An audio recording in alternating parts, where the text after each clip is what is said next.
Musim panas ini kita sudah menonton banyak genre film Korea. Dan kita tak bisa ingat semua. Hanya ingat setiap film menarik dan layak ditonton. Hari ini, kita perkenalkan film baru dengan penuturan cerita yang menarik dan penjahat yang lebih tampan dari pemeran utama. Tak boleh dilewatkan. Jadi, jika ingin tahu isi cerita dan seberapa tampan penjahatnya, ayo segera tonton filmnya. Film dimulai. Sutradara memperlihatkan kemunculan 12 zodiak saat langit dan bumi hanya angka 0. Ketika kegelapan menguasai, cahaya lahir. Setelah cahaya hadir, ia menciptakan segala sesuatu di dunia ini, mengisi ruang kosong yang tadinya hanya tanah tandus. Untuk melindungi ciptaannya, Dewa Cahaya menciptakan 12 malaikat dengan kekuatan zodiak dan memilih satu malaikat tertinggi untuk memimpin mereka. Dunia harmonis tercipta. Semua orang memuja cahaya. Namun, saat cahaya berkembang, kegelapan menyusut dan menjadi cemburu, menciptakan iblis untuk menggoda manusia. 12 malaikat berbagi kekuatan Dewa Cahaya dan bangkit melindungi ciptaan tersebut. Mereka berjuang keras melalui ratusan ribu pertempuran, akhirnya mengalahkan kegelapan. Dengan kekuatan mereka, iblis disegel, lalu mereka hidup normal bersama manusia. Kini, ribuan tahun kemudian, kita punya Tae-san, pemimpin 12 dewa dengan kekuatan harimau, pergi ke penjara mencari Jo Yang-soo, preman yang berutang padanya. Tae-san kini direktur perusahaan keuangan Angel, maksudnya lintah darat, tapi tempat ini hanya meminjamkan uang pada penuturan cerita yang menarik dengan catatan kriminal atau terkait geng. Meski sudah susah payah datang menagih dan menawarkan cara bayar, Tae-san gagal. Jo Yang-soo menatapnya dengan wajah mengejek. Tae-san diam, pergi, dan bersumpah, dalam 100 tahun, dia tak pernah gagal menagih. Keluar dari ruang kunjungan, Tae-san menelepon Jewidol, malaikat tikus yang cepat berpikir, untuk merencanakan langkah berikutnya. Di klinik pengobatan tradisional Tae-san, bangunan megah yang tampak seperti klinik besar, ternyata markas perusahaan Angel. Di sini, kita bertemu Kang Ji, malaikat anjing yang gesit seperti anjing petarung, dan Malsuk, malaikat kuda yang cepat tapi berapi-api. Kita juga punya Wonseng, malaikat monyet yang cekatan. Mereka baru mendapat tugas baru, seolah-olah untuk menggerakkan otot setelah lama bekerja di kantor. Dari Malsuk, kita tahu ada Donyi, malaikat babi, perawat di klinik pengobatan tradisional Tae-san. Sekalian disebut, di klinik ini ada Bangwul, malaikat ular. Kembali ke Tae-san, usai keluar dari tempat mengunjungi debitur, ia bersiap pulang menunggu debitur dibebaskan dengan jaminan. Tiba-tiba, ia mendapat telepon dari Marok, manusia satu-satunya dengan kekuatan khusus yang dipilih Tuhan, sekaligus pengelola 12 malaikat. Selain itu, Marok adalah polisi. Ia menelepon untuk menyapa sekaligus meminta uang dari bos besar Tae-san. Mungkin sudah terbiasa, tanpa banyak bicara, Tae-san langsung transfer uang lewat ponsel, lalu buru-buru menyalakan mobil dan pergi. Setelah menerima uang, Marok membeli barang-barang yang disukainya, lalu membawa semua belanjaannya ke tempat kerja Mir, malaikat naga, dengan tujuan membujuk Mir pulang ke rumah. Karena dia telah lama meninggalkan semua orang. Dan alasannya, tunggu ringkasan kami di episode berikutnya. Mir jelas menolak barang-barang dari Marok, merasa bersalah pada Tae-san. Dia tak ingin berlama-lama dengan Marok. Dia buru-buru melihat jam lalu pergi. Sepertinya dia menyimpan rahasia yang tak ingin diketahui siapapun. Kembali ke klinik pengobatan tradisional Tae-san. Saat semua orang pergi menjalankan tugas, Donyi masih duduk di meja kerja, makan popcorn, dan menulis ulasan untuk kliniknya. Donyi baru berdiri saat mendengar teriakan pasien dari ruang perawatan. Bangwul baru selesai menangani kasus tulang leher, tapi sepertinya kelewatan, membuat pasien lain ketakutan. Saat Donyi masuk, seorang pasien sudah kabur dari ruang perawatan. Tapi dengan keahlian Bangwul, tak ada masalah. Pasien yang tulang lehernya dibetulkan cepat pulih, pergi dengan senang, dan berjanji memberi ulasan bagus untuk klinik mereka. Bersama debitur kita, Jo Yang-soo, dia berhasil dibebaskan dengan jaminan. Tak tahu bahaya mendekat, dia sedang asyik minum dan merayakan bersama anak buahnya. Di tengah kegembiraan, ponselnya berdering. Itu Tae-san, si harimau, mengucapkan selamat atas kepulangannya dan bilang akan segera tiba di wilayahnya. Meski panik, Jo Yang-soo tetap tenang, menyuruh anak buahnya pulang, hanya menyisakan beberapa yang dianggap berguna. petinju, preman tangguh, tapi di hadapan Taesan, mereka tak berdaya. Beberapa pukulan dasar sudah cukup membuat mereka tumbang, membuat Jo Yang-su yang bersembunyi di sudut makin ketakutan. Begitu melihat bayangan Taesan dari luar, dia langsung ciut, menyerahkan semua uang, jam, dan mobilnya, bukannya langsung kembali ke markas. Taesan mampir ke warung tteokbokki di pinggir jalan, milik seorang nenek tua, Gem Sun. 20 tahun lalu, Taesan pernah menolongnya, dan dia satu-satunya manusia yang tahu rahasia Taesan. Mampir dengan suasana hati yang kurang ceria, Taesan mengobrol sebentar dengan Gem Sun, mengenang masa lalu. Ia ingin meninggalkan sejumlah uang untuk Gem Sun, tapi ditolak. Tak ada pilihan, Taesan membawa kembali uangnya. Karena sikap akrabnya dengan Gem Sun, seorang kakek di pinggir jalan, Menbok, marah hingga mengacungkan payung untuk memukuli Taesan. Saat itu, Taesan baru sadar bahwa kakek ini adalah anak kecil yang pernah ditemuinya dulu. Menbok pun terkejut bertemu Taesan dalam situasi ini. Setelah mengambil tteokbokki, Taesan mengemudi kembali ke markas. Ia mencoba memanggil yang lain, tapi tak ada jawaban. Taesan memutuskan menyimpan uang hasil tagihan di ruang bawah tanah dulu. Namun raut wajahnya seolah menyimpan beban pikiran. Di sisi lain, trio Malsuk, Kang Ji, dan Wonseng mengejar debitur lain yang mengelola kasino untuk menagih utang. Awalnya, Wonseng ingin masuk sendiri ke sarang preman itu dan bahkan menyuruh kedua perempuan kembali ke mobil. Tapi saat Wonseng selesai mengintai, dua gadis kita sudah menangani dua penjaga pintu. Meski sedikit ceroboh, pekerjaan harus diselesaikan. Ketiganya memutuskan menyusup ke sarang itu di bawah pengawasan dan arahan Jewidol. Meski preman di dalam sudah siap dan jumlahnya banyak, mereka tak bisa melawan ketiga orang ini. Pemimpin preman ketakutan, kabur membawa uang ke gang belakang. Sial baginya, saat berlari, ia bertabrakan dengan Donyi yang sedang makan popcorn di pintu belakang. Melihat Donyi tampak lelet, ia mencoba mengintimidasi, tapi dengan perut bulatnya, Donyi mudah menumbangkannya. Diakhiri pukulan Ko dari Malsuk, mereka membawa uang kembali ke markas. Marok, usai bertemu Mir, kembali ke markasnya. Sambil makan, ia menonton berita hari ini. Beberapa artefak ditemukan dan dibawa untuk dinilai. Di lokasi itu, beberapa pria berbaju hitam muncul. Sepertinya antek kegelapan. Mereka menemukan batu kunci dan melapor ke pemimpin mereka.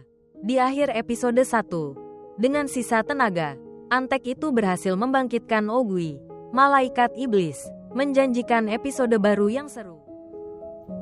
Lanjut dari episode sebelumnya, setelah Ogui bangkit dari batu, kelompok kegelapan ribut internal. Pendeta yang membangkitkan Ogui ingin keabadian dari gerbang neraka. Nung Ogui mengincar nyawa 12 malaikat. Ogui kesal karena pendeta lambat. Butuh waktu lama untuk membangkitkannya. Di awal film, kita tahu kenapa Taesan hindari manusia. Ratusan tahun lalu, para malaikat dan Marok tinggal bersama di rumah di desa kecil. Suatu hari, Taesan ikut Mir ke pasar. Saat pulang, mereka lihat keluarga diganggu. Khawatir bikin masalah, Taesan suruh Mir diam, biar dia tangani. Tapi Mir terburu-buru, tanpa sengaja picu angin kencang. Desa lihat itu. Malamnya, warga bawa daging dan minuman. Pura-pura berterima kasih dan pesta. Lalu mabukkan semua. Setelah itu, mereka seret Mir ke tiang. Ikat erat, berniat bakar hidup-hidup. Beruntung, sebelum rencana warga terlaksana, Taesan bangun di dalam rumah. Tak melihat Mir, ia buru-buru keluar dan menyaksikan kebenaran itu. Ia menerobos kobaran api, melepas ikatan Mir, dan mengusir semua warga desa. Saat itu, ia berkata pada saudara-saudaranya bahwa itulah sifat manusia, dan mereka tak akan lagi berurusan dengan manusia. Lanjut ke film. Di pagi yang cerah, Malsuk dan Kang Ji mengajak Donyi olahraga. Tapi si babi ini baru lari beberapa putaran sudah mengeluh capek dan lapar. Lalu duduk, belum selesai. Donyi tanpa malu ajak Malsuk makan mie. Karena kesal, kedua gadis membiarkan si babi pergi. Mereka lanjut berlatih, sementara Donyi pergi dengan senang. Saat berlari bersama, Malsuk melihat Kang Ji masih memakai gelang berukir zodiaknya. Ia bertanya, kenapa tak buang? Gerbang neraka sudah tertutup, itu tak berguna lagi. Kang Ji tak terlalu peduli, hanya bilang ia sudah memakainya seumur hidup dan ingin terus memakainya.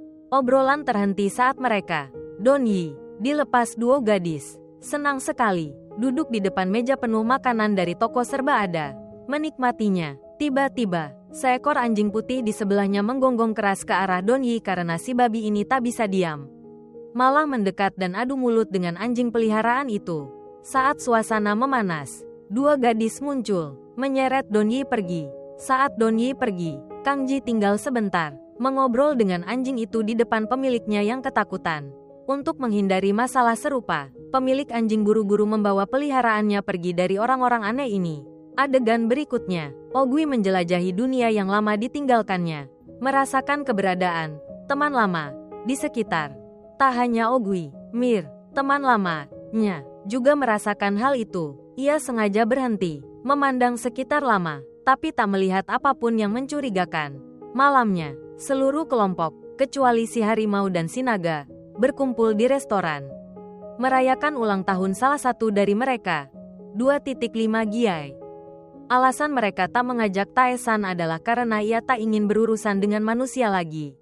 Sedangkan Mir, ia beralasan sibuk dengan galeri seni. Padahal sebenarnya ia enggan bergabung dengan kelompok karena sesuatu yang masih mengganjal di hatinya. Tapi cerita Mir nanti dulu. Kita kembali ke kelompok di restoran. Menurut Donyi, kecuali Tae-san, mereka lahir bersamaan saat langit dan bumi belum ada. Jadi sulit menentukan tanggal lahir. Untuk merayakan ulang tahun seperti ini, mereka hanya mengandalkan dokumen palsu dan menikmati kebahagiaan kecil ini. Hari ini, mereka merayakan ulang tahun Bang Wul. Ia mengeluarkan KTP lama dari tasnya, yang mungkin ia sendiri lupa kapan dibuat. Karena candaan soal foto di KTP itu, Won Seng nyaris dikirim ke Gunung Bunga Buah olehnya. Untuk balas dendam, Jewidol mengambil ponselnya, menunjukkan foto-foto lama Won Seng. Membuatnya malu hingga wajahnya memerah. Berbeda dengan suasana ceria di restoran, kita kembali ke Mir sekarang. Sendirian di bar sebuah kedai minum, Mir menatap gelasnya. Tiba-tiba, ia melihat dirinya berdiri di tebing asing, dengan pria berjas hitam membelakanginya. Saat pria itu menoleh, wajahnya membuat Mir ketakutan. Mata hitam dalam dan mulut menganga membuatnya tersentak kembali ke kenyataan. Semakin malam, tamu di bar makin mabuk tak terkendali. Di samping Mir, entah dari mana, muncul pria mabuk yang mengajaknya pergi ke suatu tempat. Mir awalnya tak peduli, tak ingin bicara sepatah kata pun. Selain pria itu, satu lagi mendekatinya. Keduanya merangkul, mengisyaratkan agar Mir ikut mereka. Tanpa kata atau perlawanan, Mir bangkit bersama mereka, meninggalkan bar dalam diam. Tapi baru beberapa langkah, Mir dengan cepat menyerang, menumbangkan keduanya dalam sekejap. Kembali ke bar. Dengan sikap tak banyak bicara, Mir cepat mengeluarkan dompet, bayar, lalu pergi. Setelah pihak baik, kita lihat pihak jahat. Ogui dan pendeta berdiri di atap gedung. Sejak dibangkitkan, Ogui mengamati dunia ini, menyadari segalanya maju, kecuali iblis-iblis yang tak pernah berhasil. Tanpa basa-basi, Ogui bertanya apa yang diinginkan pendeta itu. Pendeta tak bertele-tele, bilang ingin kekuatan Ogui. Ogui mengingatkan, meski malaikat masih hidup, kekuatannya tak berguna, tapi pendeta selangkah lebih maju. Tahu Ogui bisa merasakan napas Haetae. Pendeta berjanji memberi kekuatan lebih besar dengan membangkitkan iblis Haetae. Karena ia melihat Tae-san menghancurkan iblis terakhir menjadi 3 batu jiwa. Jika 3 batu itu terkumpul dan digabungkan dengan kekuatan naga, gerbang neraka akan terbuka. Meski saling tak percaya, kesepakatan itu menggoda, dan akhirnya kesepakatan berhasil. Ogui tak mau banyak bicara dengan pendeta tak berguna itu. Langsung mengepakkan sayap dan pergi. Kita lompat ke pertemuan makan kelompok malaikat keesokan harinya. Dari obrolan mereka mencari Tae-san yang sedang menagih uang di tempat rongsokan. Di sana, selain pemimpin geng yang menyerahkan uang, yang lain sudah tergeletak di lantai. Tak perlu kata-kata, mata kita tahu apa yang baru terjadi. Setelah dapat uang, saat kembali ke mobil, Tae-san sadar obat antidepresannya habis. Ia memilih tak pulang, melainkan pergi ke dokter untuk ambil obat. Di sana, meski dokter menyarankan perawatan, Tae-san hanya ingin obat. Mendapat obat untuk 2 bulan, Tae-san langsung tidur di tempat sambil menunggu. Saat itu, iblis-iblis bergerak. Anak buah pendeta ingin bunuh Ogui karena sikapnya yang meremehkan sejak kembali. Tapi karena masih ingin membuka gerbang neraka, pendeta menghentikan mereka dan mulai melakukan ritual untuk rencana mereka. Target mereka adalah Mir karena hanya naga yang bisa mewujudkan tujuan berikutnya. Mereka membuka portal menuju galeri tempat Mir bekerja. Segel yang tertidur ribuan tahun tiba-tiba bersinar. Marok merasakan sinyal itu dan segera menghubungi si tikus. Memintanya menunggu sebelum bertindak. Setelah menutup telepon, Marok mencoba memanggil Mir. Tapi tak ada respons. Usai rapat, saat Mir melangkah ke parkiran, ia merasakan bahaya mendekat. Bersama rekan-rekannya, ia berusaha melawan. Tapi iblis-iblis itu tak bisa mereka kendalikan. Taesan kembali ke markas. Saat itu, ia dan si ular menyadari gelang mereka bersinar.